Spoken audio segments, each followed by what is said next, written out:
Don't get spooked. Halloween is just days away, a favorite time of year for many spirits, of course. Love to appear, don't they? Ghostober is ready to strike it rich up in Central City with a few tales from the past that will keep visitors wanting more. Joining us now is Deb Ray and Mike Keeler. I've seen you in the studio all day and you look marvelous. I can only imagine the tales you have to tell. So Deb, I'm sure Central City holds many spooky tales, but let's start with the Lady in Black.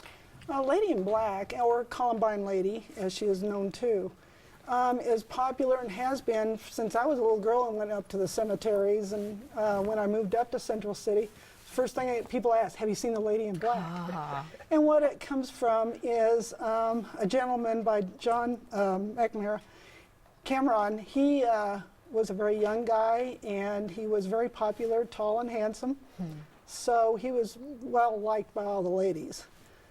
And but he finally found his true love in Nevadaville, which is just by Central City, just by a couple of miles. And no one in Central City knew who he was seeing or where she lived or anything else. But one night on November 1st, 1887, he died. He died of a heart attack. Okay. And at his funeral, at the cemetery, they saw this lady in black. She had a cape of black, she had a gown of black, she had a heavy veil, and she kind of stood out. I can picture her now. Yeah. And so when everyone left, she left a bouquet of columbines and then disappeared. And what is known is that for around 2.5 years, she every day came to the gravesite and laid columbines, which is unusual because columbines only grow from June to July. Wow.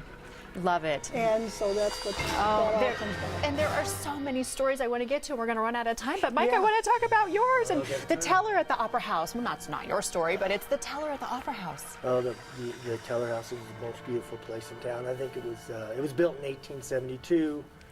And the caretaker that I portrayed many times is Billy Hamilton. He was an Irishman and carried a stick, a walking stick, and he protected the teller house. And not really ghostly, but protected. Right. He loved the women, and the women loved him, and he always watched out for women. Like if they were in an argument with somebody, he'd walk up behind them with that stick and whack them in the back of the legs, let them know that there's somebody there to protect them. But he'd been known for using that stick quite a bit, and probably the worst one that he ever did was he choked a young lady. It's because she was stealing from his teller house. His tale is like he loved the teller house so much he could never leave her, so he stayed. Wow. And to this day, people still think they can smell his cigar smoke in between buildings. Yeah. And so he was quite a guy, and enjoyable. And another story of real quick is Judge Belford. Oh, he was called the Red Rooster because he had such bright red hair. But when he was doing his trials, you could hear him screaming and yelling up and down the street. But one thing different was he always carried a gun, and 99% of the time he used that gun in his court. 99%. Whether it be at a lawyer or whoever was sitting there on trial. So goodness. So yeah, it's quite the story. And in his house is known to be haunted to this day. And the reason why is because his daughter had broke her neck on the stairway. Wow. And he thought that there was a evil spirit that was in that house. Oh, and to this day, people say they can stand on the stairs and feel themselves. Sure. being Oh, this pushed. is so perfect for this time of year. Yeah, Deb, oh, yeah. Deb, have you had any close encounters with spirits? Not personally? close encounters, but I have felt them. Yeah, sure. So you feel the cold chill, or Yeah. they turn on lights when no one's there, and We're happy to say that the studio here is not haunted. You should feel warm and happy and enlightened. I don't know about that.